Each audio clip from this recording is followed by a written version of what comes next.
Well, I want to say thanks for everybody taking time out of your day to join us for today's executive call for Valhallan Esports. Some folks we've spoke to in the past. Some of you maybe have never heard of us before and what we're doing. But today is myself and Matt Phillips. Matt Phillips is our brand president. And we are going to go through a little bit of what is Valhallan Esports, how does this work, what is our model, what is our system, and we're going to dive into a lot of that today.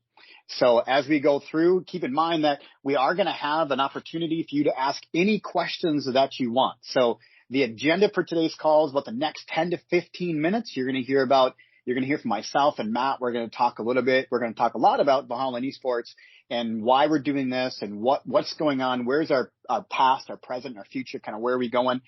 And you'll have an opportunity at the end to really ask any question that you'd like. And, you'll be able to raise your hand. We'll be able to unmute you. You'll be able to ask your question and we'll be able to dive in deep with you if you have any questions. So, as we go through today, just keep in mind, there's no silly questions. There's no asking too many questions, and there's really challenge the model as much as you'd like. And let's dive into it so that, you can get your questions answered. We do host Discovery Days every single month. So we have one in London that's coming up on July 28th. We have one in Houston, Texas at our corporate office coming up on July 13th. And these are times where we meet in person and we really dive in deep with who we are, what the curriculum is about, what our competition is about in terms of our competition platforms, what we're doing that makes us unique, and the value that our team brings to the table to help you grow your business, because there's not one part of this that you are alone in. We are here as a full service franchise support structure and system that we work directly with you. And we have, over 20 years of experience. If you take a collaborative, it's well over 50 years of experience in franchising and growing within science, STEM education and other franchise brands. So to kind of walk through where we come from and what's happening, Matt Phillips, who's here with us today, is our brand president, and he's going to chime in as we go through today as well. Matt is also a franchisee, so he's not just our brand president at Valhallan Esports. He's also a franchisee that lives the life every single day. He's living that life every single day as a franchisee and as our brand president. So he's inside of his location. He's working with kids every day. He's working with parents every day. This is, and along with being our brand president. So just as you have a little idea about Matt when he starts to chime in and add some value to what we're going through today. So again, today we have we have people joining us from the UK, US, and Canada. So kind of all over the place. And we are available in every country that I just mentioned. So what is Valhallan Esports? We're not going to talk about the value of esports. Everybody pretty much understands that esports is crazy awesome and that it's a $90 million a year business just in the US. So we're going to talk about what we do and what's made us a little bit unique and different. Well, over the past 5 years, we built the world's largest STEM education franchise. So we worked in many countries, built it up to over 760 locations, territories within 5 years. And in that time, we also got deeply involved in the world of esports on a competition side of it with these kids as well.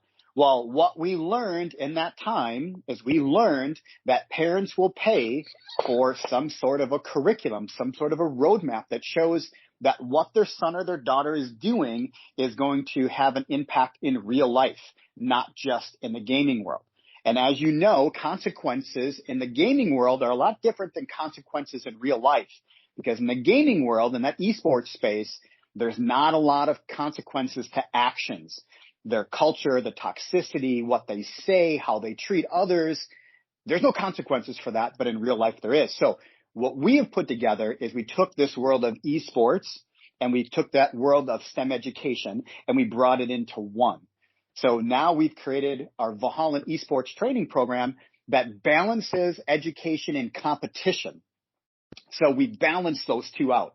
So there's multiple revenue streams, which is usually the biggest question is, how does this make money?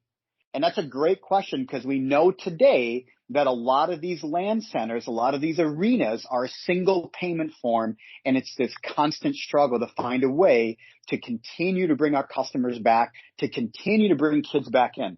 Well, the 7 to 15-year-old age range is what we focus on. Our last company that we worked with that we built and owned, the curriculum was 3 years long. What did we learn from millions and millions and millions of sessions serviced with that company? Well, we learned that the curriculum that kids are a part of and what they do, they typically stay for 12 to 18 months. So we created a reoccurring revenue model and single payment form. So what that means is our curriculum is 12 to 18 months, and that's a reoccurring revenue model, and it's in person. So everything is in person. That curriculum focuses on player IQ, game IQ, and team IQ. So we're talking about cognitive ability. We're talking about strategic thinking, problem identification, these cognitive skills that allow kids to pivot and think quickly, and how that is developed. Some of the big questions that we ask as we develop our curriculum, we work with our kids on, is how are you getting better? Not just better at the game, but how are you getting better after playing the game, whether it's in real life or in the game world? And also, we also ask many other questions, like we want the awareness of our kids so they can ask themselves, how do I get better at this? Because then that opens the door to understanding about proper nutrition, standing up and moving around versus sitting down for 16 hours. So we open that door to help them understand the cognitive skills that go along with that game. So this is where our curriculum comes in and why it's so important. And we walk parents through that so parents can see that roadmap and why it's valuable. Then we also have our camps and our workshops. The difference, camps are typically 5 days long, 4 to 5 hours a day for 5 days. Then we have our workshops, which are typically 2 to 3 days, or even a 1-day workshop.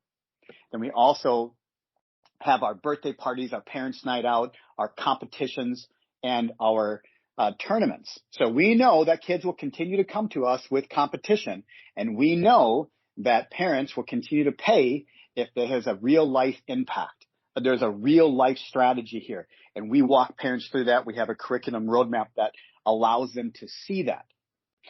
So as I can keep going, and as I keep talking, I hope you're thinking of questions. I hope you're either writing them down so you can ask them, but I'm also going to ask Matt to jump in, our brand president, and talk a little bit about why he's a franchisee, why he chose to be a franchisee, not just our brand president, but why is Matt a franchisee? Why did he decide to say, you know what, I'm going to be a franchisee, not just a brand president? So Matt, thanks for joining us. Please, share a little bit about why you chose to be a franchisee, not just a brand president.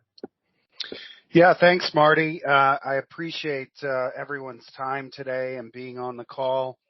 Valhallan is very, very exciting to me, and has really struck me personally with my family and what it's done for my kids. And originally I got into esports purely because my older son, who has high functioning autism, who's 15 years old, was really into gaming. And I was trying to find a way that I could connect with him more. We homeschool him, so I was trying to find ways that I could teach him business and accounting, mathematics, those kind of things. And what better way to teach him through being an entrepreneur and being in business. And so I ran across esports because he had asked me multiple times, hey, Dad, I would love to compete in this game, or, I'd love to be on a team. And he didn't really do traditional sports. So he didn't like the team sports of basketball and football and basketball and those kind of things. But he liked the idea of being able to be on a team in esports. And so I started doing a ton of research about it, and originally opened up our own location we're in Cornelius, North Carolina, in a facility. We started with laptop computers originally, and we're in a studio location, the Huntersville Recreation Center. And so we would bring our laptops to the recreation center and set up. And originally I thought, hey, it's going to be, a number of kids that, might like this. I'll be able to get some teams together for my son. and we'll be able to just have some fun, and this will just kind of be a side hobby, side hustle to help teach him about business. But all of a sudden, we started putting a little bit of marketing behind it to, invite kids and parents to come out and see what we were offering at this Huntersville Recreation Center. And we started having lines out the door of people who are really interested in the same thing that I was interested in doing with my son, which was giving him a sense of belonging, a sense of purpose, teaching him some life skills, and then also letting him have fun and be on a team and learn some of the traditional things that we learn in traditional sports, like sportsmanship and communication and teamwork and those kind of things. So all of a sudden, we started having these lines out the door. We were charging our customers about $140 a month to start, just a recurring revenue, like a membership. And, so we maxed out on all of our computers. And so I talked to my business partner and said, wow, this is really becoming a business. It's no longer a side hustle or a hobby. We're up to 85 kids, and we're maxed out on our facility. Do we move our timetable up and go ahead and build out an arena? And that's just what we did. We built out an arena here in Cornelius, a permanent space. We now have over 100 kids that are in our arena that come, day in and day out to work with our coaches on not only learning to be better at the game, but also to be better kids, better teammates, and the parents. I can tell you so many stories. I'm sure I'll tell you one or two on this call about just the impact that this has had on these families that bring their kids in. That traditionally these kids just hang out in the room, aren't really interested in maybe traditional sports or other activities, or maybe they are.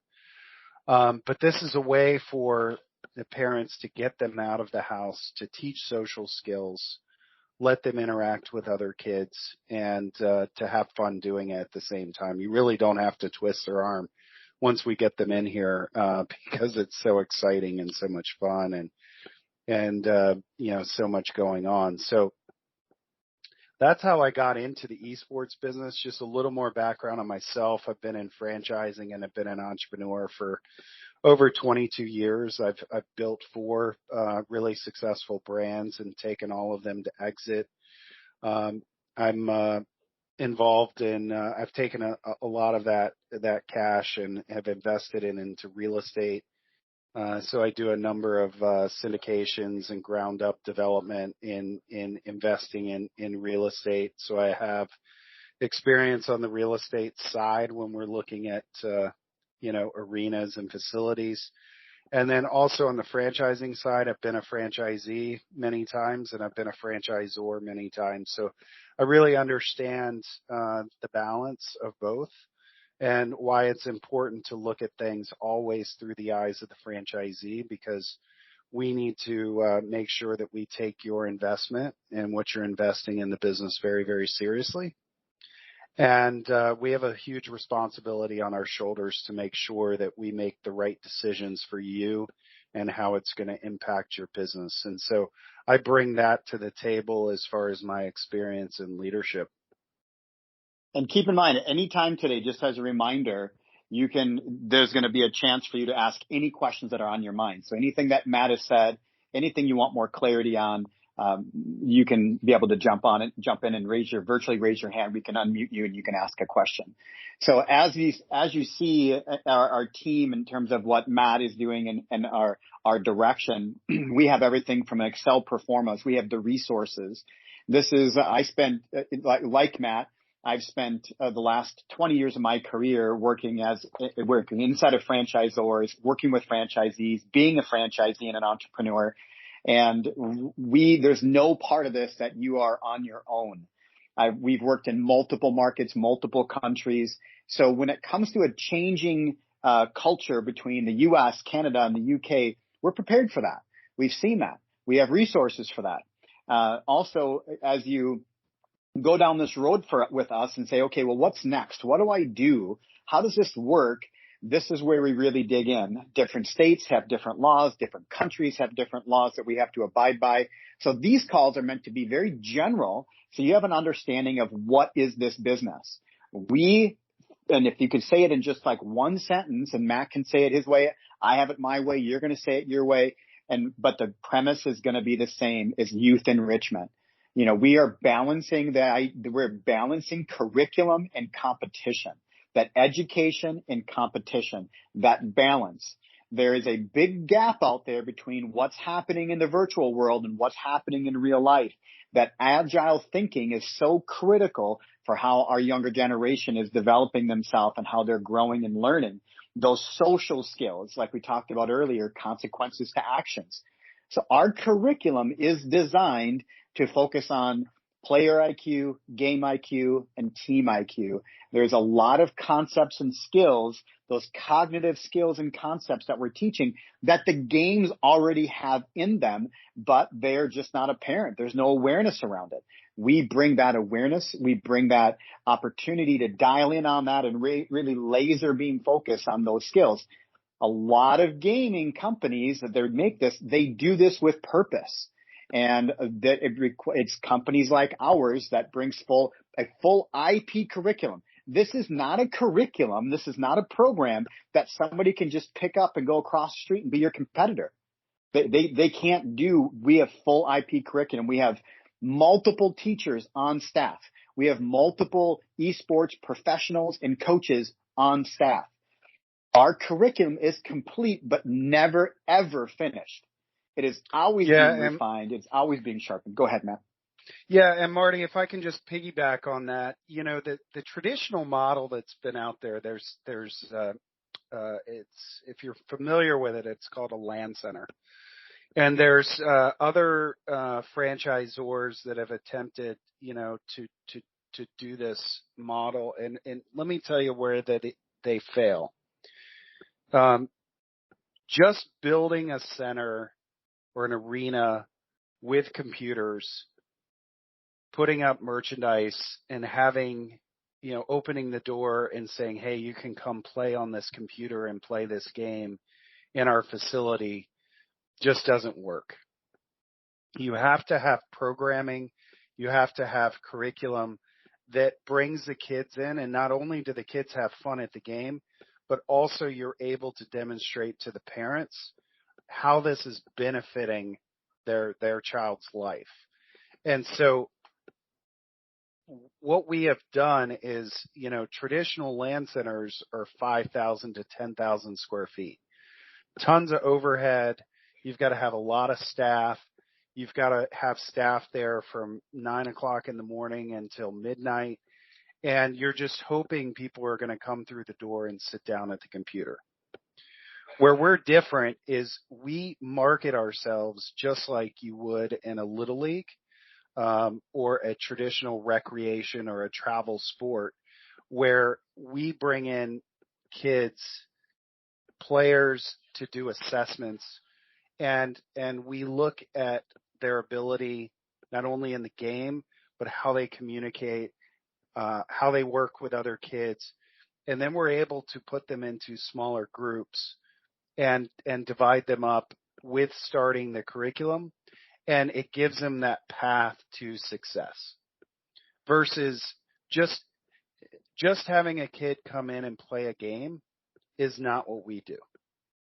We bring the player in and then give them a purpose and a path to that legendary status, is what we call it, through that 12 to 18 month curriculum that provides a very sticky atmosphere for not only the player, but also for the parents.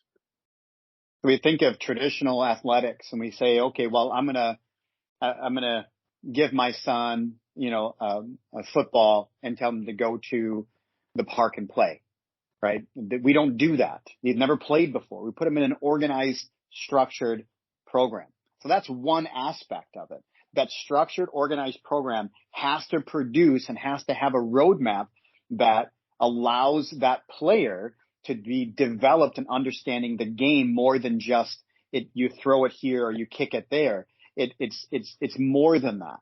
There's so much more technique and so much more cognitive skills that are required.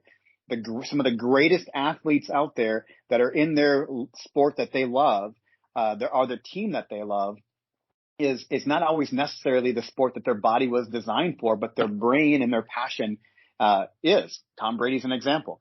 So when we think of what we're truly doing, is we're really bringing this to an organized, structured program.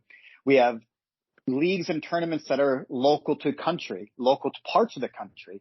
And now that we're launching in the UK, and mind you, for folks that are on this call from the UK, we are hosting that Discover Day July 28th. And that's by invitation only. We have room for 36 folks. We're already at over 25. So the UK has responded in such a way that is really just incredible. Now, I know we have a lot of experience in the UK. We're pretty well known in the UK because of our last STEM education franchise. But to know that so many folks in the UK are coming down from Manchester and Birmingham and Leeds and coming into London, inside the M25, that is a 2.5-hour trek on a train, if I remember correctly. So we take that time very seriously, and we're looking forward to digging in with folks. But coming from all over to come into our Discovery Day, we have folks that fly in from all over the country, from Canada and the US, to our US-based Discovery Days, where you get a chance to really dig in with us. This is a big deal, and we're super excited to be able to have an opportunity to answer any of your questions today. So if you have a question, you can raise your hand. More than happy to unmute you so you can ask a question.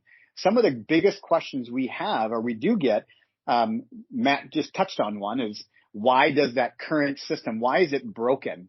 Why is that current program broken? And Matt went over that. Why would parents pay for this? That question comes up a lot. Well, why parents are going to pay for this is because we have the experience in marketing to send that message to parents. You can't market to kids through this model. You can't go on their Facebook or Instagram. A lot of 7, 8-year-olds don't even have that. So how do we get customers? Well, we have experience on marketing to parents. So there is a digital footprint that is left out there, whether it be around STEM education, like in the UK, it's called ICT. And we think about why is that such a thing inside of the UK? Like, why is the UK has absolutely been the front runner in STEM education. We know that esports triggers STEM education. I know so many esports players that they think they've aged out. They're 20, 25 years old. And believe it or not, they've aged out in a lot of cases. They don't have a lot of opportunity, but their education around tech, between graphic cards, between screens, between the games themselves, the technology that goes into them, that made them want to get deeper involved in the world of either game design, graphic design, web design, going into the world of STEM and coding, programming, being a developer, working in tech. This is all over. All these articles and all this research is there. This is not like it's being made up. It's very clear that esports triggers STEM education and tech education. So we want to be able to provide that roadmap and that data if they choose to go to college for any sort of, what if they get a scholarship, collegiate level, you have scholarships for esports. In the UK, there's actually an esports degree, for first college in the world to offer an esports degree.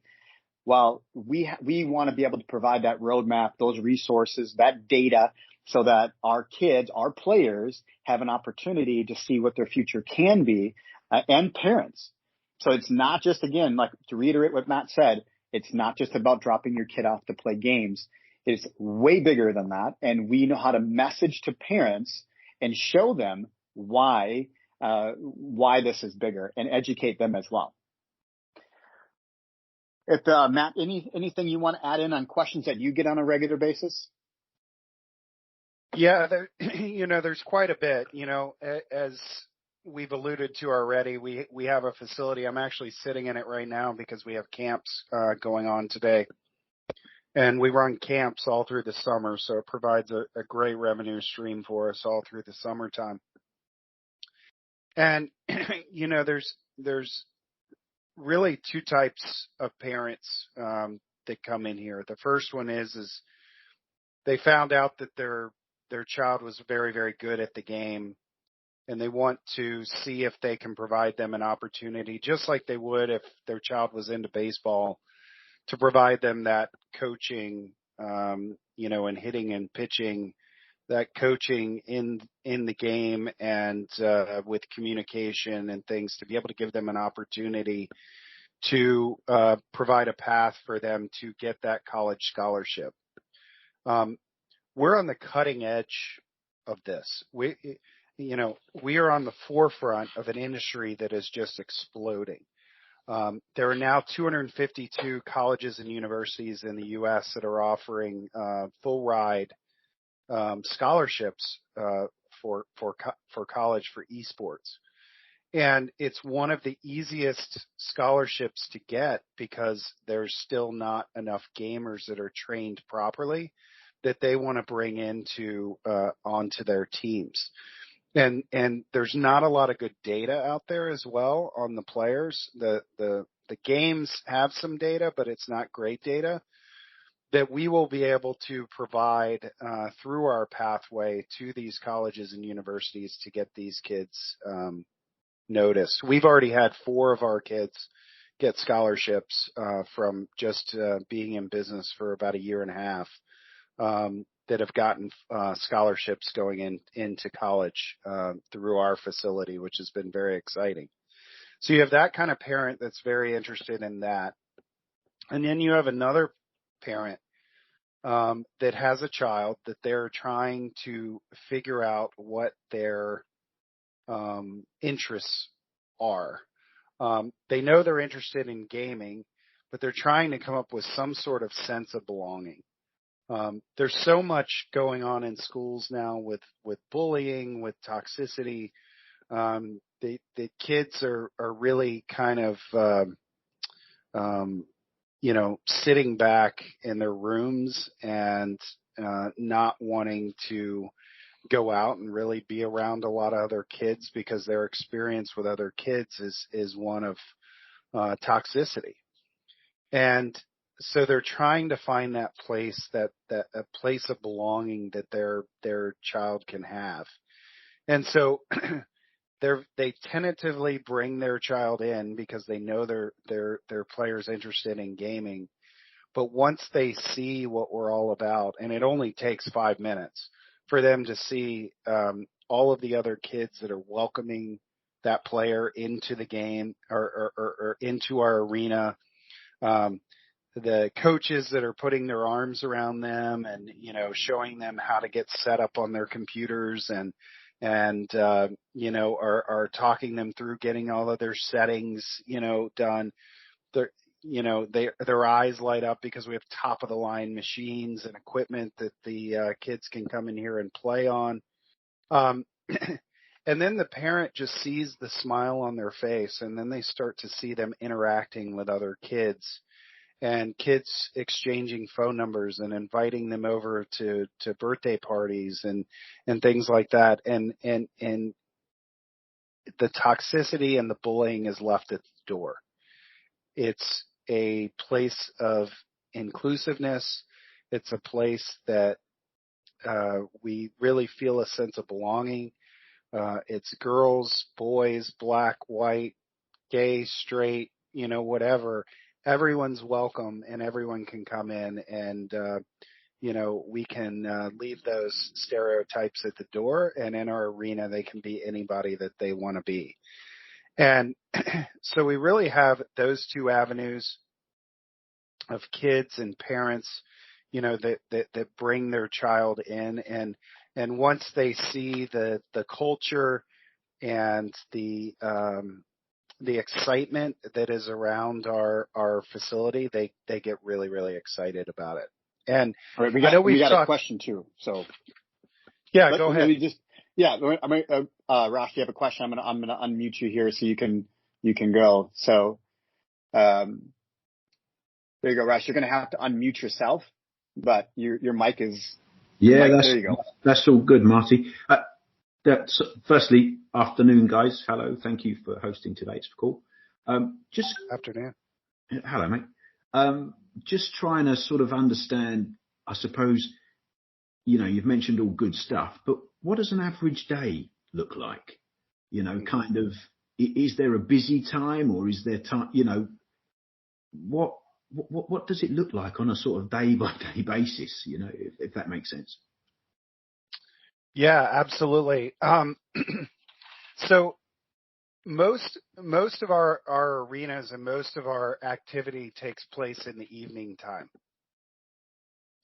So Monday through Thursday is really when our practices are, and they will run from 5 o'clock until about 9 o'clock in the evening. So it's about 4 hours in the evening time.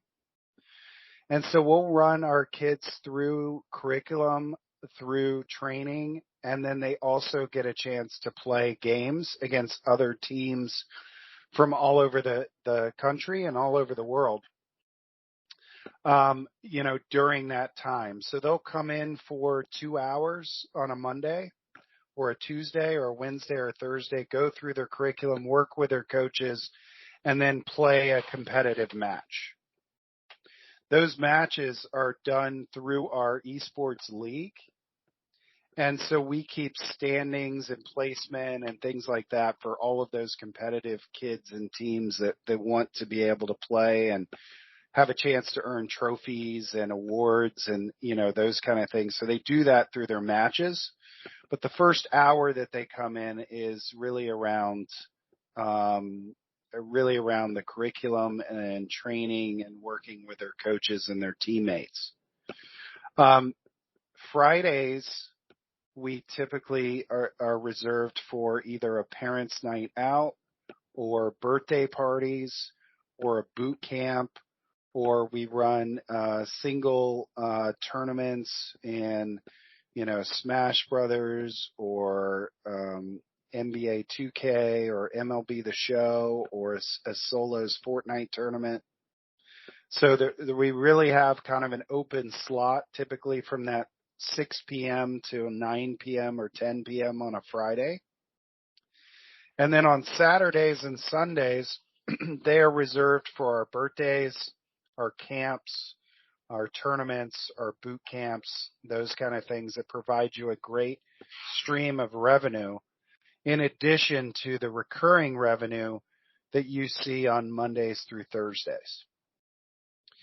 Now, And keep in mind one thing, when you hear Matt mention some of those things, if you were to attach a reason or a purpose behind some of those like solo tournaments or Smash Bros, think culture.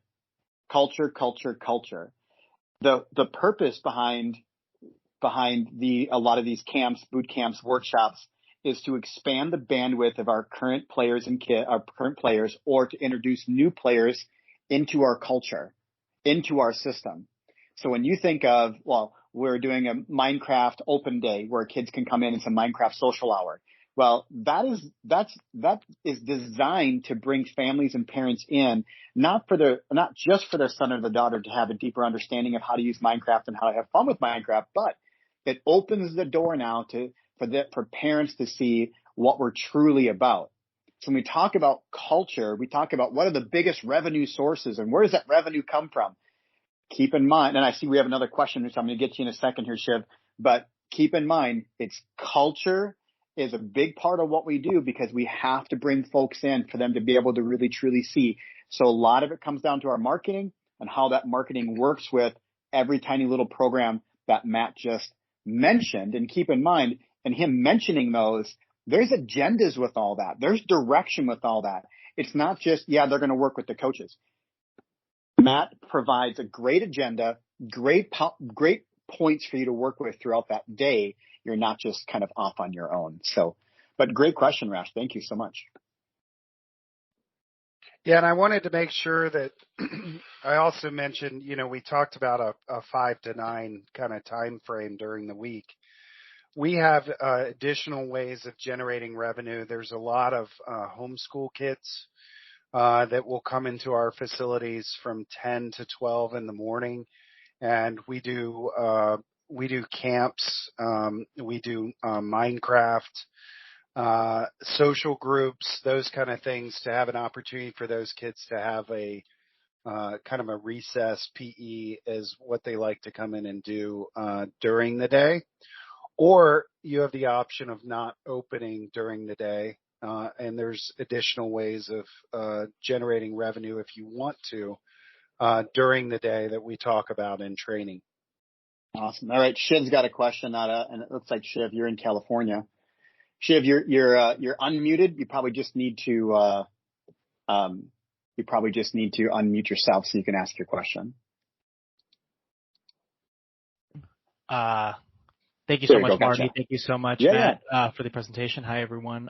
So I have a quick question on the support system. I am a first time franchisee, and a lot of what we've talked about, or what you guys have talked about today, really hits home for me. I work as a RBT, as a therapist for children and kids on the spectrum, Matt. So, Matt, I very much understand this need for a program and a direction and a sense of belonging when it comes to kids, especially. But I have very little experience in running my own business. I have a side tutoring business, but in terms of a support system, what does that look like for somebody like me who's very new to franchising? Matt, do you want to take this, or would you like me to? No, I'd be happy to. And really appreciate the background there. That's sounds like you've got a true heart for these kids, and it's really special. It's really exciting to see how much it impacts them. But absolutely, being part of it. I've been part of being an entrepreneur and just starting a business from scratch, and then I've also had the opportunity, as I mentioned, to be a franchisee. And being a franchisee really gives you all of that support structure that you need, that you typically don't get just being an entrepreneur, unless you go out and get very expensive consultants and people that will come into your business to help you out. So our support structure includes everything. So we will, in training, we go from accounting to marketing to software to day in the life to operations to how to hire to how to bring in the right people, how to run a practice, how to run a tournament. All of those things are done in our first 3 days of training. But after that, you are assigned a coach, and that coach is with you from here on out, as long as we have that coach. And if that coach moves on, then we will bring in we'll assign you to a different coach. And those coaches are there to support you, to help you in your business, to go over best practices with you, all of those kind of things, and to train you on all of the areas, in your business that you might need help on. There's going to be things that you do very well, and then there's going to be things that you need help on. And so we're able to provide you with all of that support on an ongoing and daily basis. Marty, you want to add anything to that? No, I think you did great there, Shiv. You got to know that we, as we add team members, it's about adding team members. Right now, we have a team of about 45. So a lot of questions that come up on our side usually are about, how do you handle the growth? How do you handle the having franchisees? I'm worried that you're not going to be able to support me. I'm worried that you're going to get too big. That happened at every single brand I've ever worked at. That question was asked, and it's really directly linked to support. We built Valhallan from the ground up to be a franchise. Now, Matt was operating independently the same way that we operate. That's what made sense for him to become a franchisee and brand president. So as you look at our system, we have over 45 team members. We are not here to just grow as the brand grows. We've already growing. We've already established. We've already put the time in. And we did that because of our success in the past, doing it the same way. So it allowed us to bring on we know exactly who to look for, exactly what kind of biz acumen that's needed. what kind of empathy and compassion that's needed, because we truly understand that you are investing your money. This is not, we understand that this is maybe your future, or you want to build your future. And that's what we take that very, very seriously. We don't take it for granted. Even with our past success, Matt's past success, we know what it's like to invest our money. We know what it's like to borrow against our homes. We know what it's like to sign a lease. We know what it's like to sign an SBA loan or a conventional loan. We've lived it. We know it. We're currently living it. It's not like it's a thing of the past. So there's no step in this that you're alone. For those in the UK, I've studied the UK. I've worked in the UK for many, many years. I love it out there, and I know the market. We source everything locally. So when you think of support, it is a system that's been built from the ground up with experience, so that your transition from candidate to franchisee, the transition is what kills the culture, not the change. And we focus on that transition with you. And Matt, we do have another question. So let me get this question and you can jump right in. I want to make sure everybody has a chance. Okay. And you're unmuted. Is it Marthy?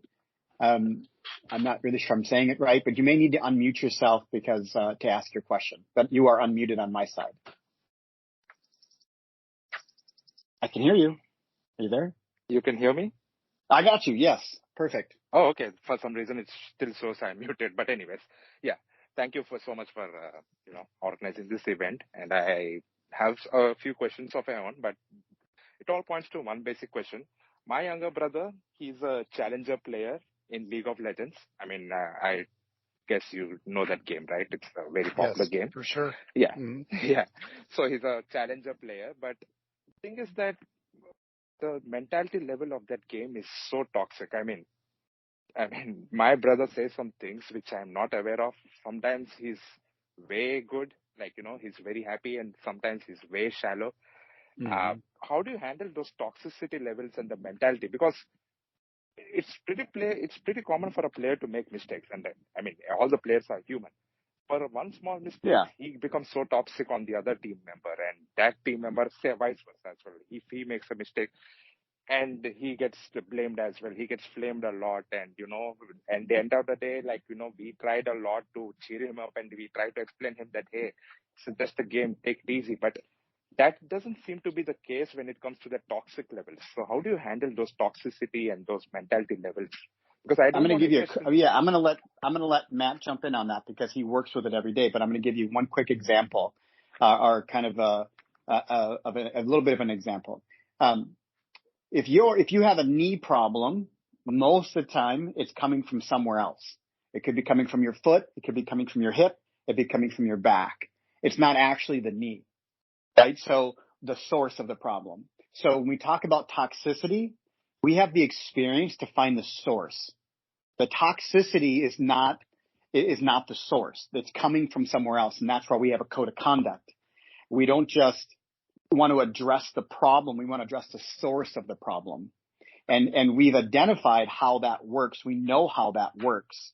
And I'm going to let Matt kind of maybe give some examples of what he's done. But we got to remember it's always the source.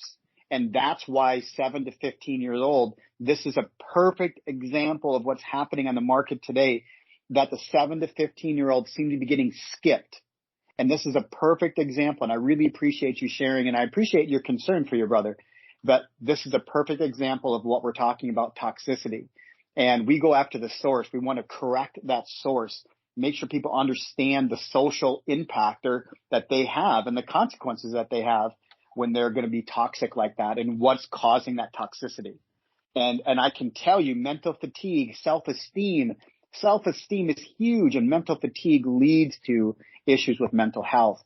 And there's a lot of great articles that I send out in my emails that actually show the studies behind the lack of team and the direct connection to mental health. But Matt, go ahead. If you have some examples, I'm sure you do. No, it's such a great question, and it's one that we work on and work with constantly. I would probably tell you that in-person gaming, if your brother's doesn't do that as much, like coming into a facility, having a coach, you're on a team of 5 members, and you can all see each other. You're not in a virtual world. You're not sitting in your house. People act a lot different. Maybe not at first, because we have kids that will come in. It's their first week that are in here. They want to prove themselves, and they get upset at a game, and maybe they slam their hand down on the desk, and they're just like, that's a great coaching moment. Just like you would coach somebody in football that they made a mistake, you're putting their arm around them and teaching them, hey, in order to be able to communicate and to move forward as a team, screaming into the headset and getting really upset doesn't do anything for that. And maybe it takes 2 or 3 times for the coach to really put their arm around that player and to explain that. But a lot of it is done through the other players then saying, hey, it's okay. It's a mistake. You made a mistake. It's okay. We'll fix it. We'll move on, and we'll do better in the next game, the next match. And so I think the in-person versus virtual really fixes a lot of that. The other thing is when you talk about language and those kind of things, we have our own servers, our own Discord channel that all of our kids and players communicate inside of, and we also monitor that channel. So we monitor for any toxicity, any bullying, any, kids, saying things that they shouldn't say on there. And so we try to encourage all of our parents that if their child is playing at home, to play inside of our servers and our Discord servers so that, those things can be monitored and they know who they're playing with, and they're playing with other kids from their Valhallan arena. Does that help answer that question? Makes sense. Thank you. Okay. Any other questions there at all? Oh, we have Shiv has another question. Do you have any other questions before I shut your mic down? No? Okay. Thank you. Awesome. Thank you. Right. Hang on. I'm getting to you, Shiv. Sorry. All right, Shiv, go ahead. You may have to unmute yourself, but go ahead, ask if you have another question. Yes. Can you hear me? Yeah, gotcha. Okay, great. I do appreciate that question, Maruti. I was thinking about that, the toxicity levels, and that reminded me of the question, is there a restriction of certain types of games? So like FPSs or MOBAs, is there any kind of, we don't use this game as a means for our curriculum? Is there anything like that? Yeah, absolutely. We currently offer Fortnite, Apex, Rocket League, Valorant, and Overwatch. And all of those games are games that are not blood and guts type games. Right. For our 7 to 15-year-olds, we don't do Call of Duty. We don't do Rainbow Six. Those kind of games that, should be reserved for older kids, in our opinion. The title companies like Epic and Riot Games and those kind of things have age restrictions on some of those games as well. So we're very sensitive to that and making sure that we're only involving kids in games that are appropriate for them. Some of our players, have religious beliefs that they don't want their child to play in a game that's a first-person shooter, where they have a gun in their hand. And so we're able to move them towards Rocket League, which Rocket League is soccer or football played by cars. And so this gives an opportunity for, church groups and kids that, parents that, might see some of those other games as inappropriate for them. But we really feel like that they're appropriate because they're, not real life characters or kind of robots or, those kind of things that are shooting lasers and stuff like that. And it's not like, ammo and, military moves and things like that you would see in some of your games that should be reserved for older kids. Thank you. I appreciate that. Thanks, Shiv. All right, Kyle, we got you two coming. All right, Kyle, you may have to unmute yourself, Yeah. but your mic is Hi, live. everyone. Hi, everyone. Just to add on to what she just said there, what about the racing side of the sports, like Assetto Corsa and iRacing? Would they be included into it now? Because they're becoming more and more popular. They are, Kyle, and that's a great question. And we are looking forward to the time when that technology catches up. Unfortunately, the cost right now is extremely high to get a lot of that. But when we're in London, we're actually going to be visiting one of the top sim racing companies in the country, that's really in the world right now. They're incredible. And we're doing that not because we want to adopt what they're doing, but we want to learn from what they're doing and understand what's coming. So sim racing is, and Matt knows this, and many inside of Valhallan knows this, that I'm on fire for sim racing, and I want that as fast as we can, but we can't bring it on so fast to where it's going to send us backwards. We have to make sure that the cost is right, the tech is right, and the opportunity to deliver our purpose is right. A lot of times people like to talk about the game side of it, like why you're choosing that game or why you're choosing this game. The game is a vehicle, and that's what it is. We want the best vehicle, period. It's not about, the game in themselves. We don't want to ever get in debate on what the best game is. But every game does have a little bit of little twists and turns for strategic thinking versus being an agile thinker. And these games have that built in. And so we want to make sure we have the best vehicle. So when it comes to talking about sim racing and there, and obviously the sim golf is right around the corner for tournaments and leagues. I mean, there's a lot that's coming, but the technology really has to catch up with the cost. And just like how iPhones used to be, way outside of anybody's price point, and iPods and everything else, and this is catching up. And sim racing pricing is coming way, way down. But you're talking rigs that are still $7,000 to $10,000 that are out there. We believe it's going to come in check. We've already talked to a lot of folks. We know it's coming. We just want to be ready for it when it comes. So we need to focus on our foundation so we can build off of that and add things like sim racing. We're excited for it, and I'm excited for it. I was just talking to somebody, and there's already a company, and there's already some sim racing coming out that's teams of 3. So it could be like Kyle, me, and Matt. I could be the driver, Matt could be the navigator, and Kyle could be the pitman. And there's a whole team aspect to it. That's there, but unfortunately, it's the technology and the cost is not caught up yet with the desire, the need, or the want of it. So I think it's just a matter of time, but it's definitely on our radar, and we have a whole team that watches the market on a regular basis. What's happening? What's coming? We go to conferences. This is why we have people like Matt and Jim and other people on our team that are very passionate about the world of esports and how we can continue to add tools to really bring it to another level for all of our participants, no matter what their age is. Yeah, and also Marty, David Graham, our CEO, and myself were down at one of the top racing facilities here in Charlotte. Charlotte, North Carolina, of course, is the home to NASCAR, and so we have Monday night sim racing here, and it's a lot of fun. So we were able to go over and see all the rigs that they have, and a lot of the professional NASCAR drivers drive in this series. And exactly what Marty said. I mean, this is going to be something that's really exciting for kids. Imagine being a 15 or 16-year-old and being able to do your driver's test and those kind of things in these sim racing rigs. There's so much possibility there for that.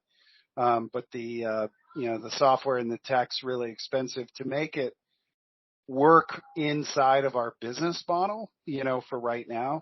And that's going to come.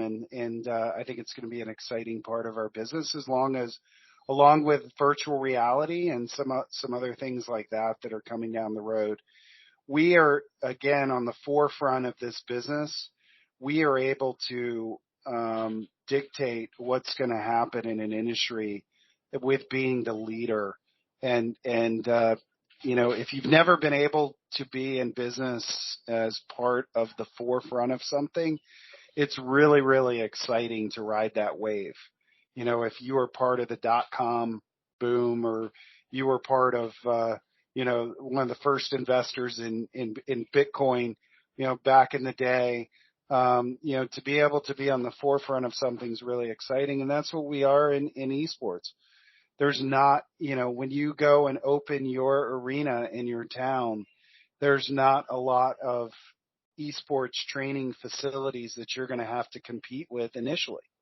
Now they're coming, but you're going to be the first, and you're going to have the opportunity to be able to dictate what happens in your market when it comes to esports and the excitement that's going to come from different changes that are going to be there for us in the future. Now, as we wind down, I want to say thanks for again taking your time. If you want to chat more, you can reach out to me anytime. You can reach out to Matt anytime. I'm sure you've received an email from me, but marty@franchisr.com.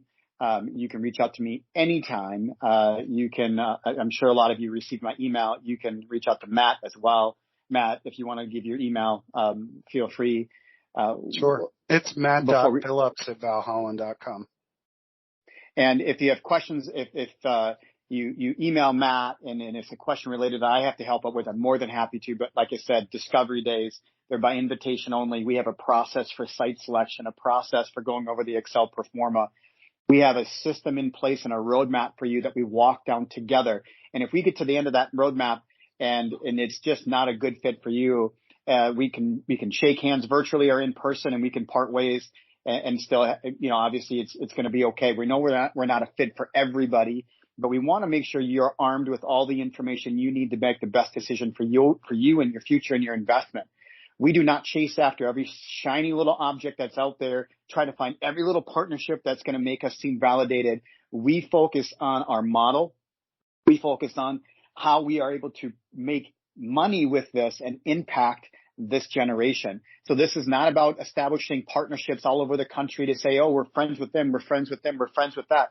That's not doing anything for you. You don't want us focusing on partnering with companies all over the place. You want us focusing on how we can make you successful. We can create a model that allows you to grow your business. We create a model that allows you to grow wealth for yourself. So these are the things that we're focused on. These are our core values in terms of who we are, is impacting that younger generation and creating a model that works, not trying to re-examine a broken model and trying to continue to push a round peg into a square hole. So we are here to support you and guide you through this. We have a lot of experience. We're in the mix of it every day. Matt's not just having one location. He's opening up multiple. This isn't just a one-time thing. We are absolutely in this for the long haul and making sure that our locations are well, Matt's locations do well, and your location does well. So if you have any other questions, please feel free to reach out to me at any time. My email address is, like I said, is Marty, MARTY, @franchisr.com. That's FRANCHICZAR. If you're in the UK, I've probably WhatsApped you. I've probably seen an email from me probably many times. Or in the US. So happy to make time to chat. Matt, anything else before we wind down today's call? No, just that I really appreciate everyone's time. I'm really looking forward to meeting you at the next Discovery Day. We're going to get really in depth on the business. It'll be worth your time, and just excited to see everyone there. If you want to reach out to me, my email is matt.phillips with 2 L's @valhallan.com. And just excited about supporting you and being a part of your business. Awesome. All right. Thanks, everybody. Thanks, Matt. We'll talk to you soon. Bye-bye.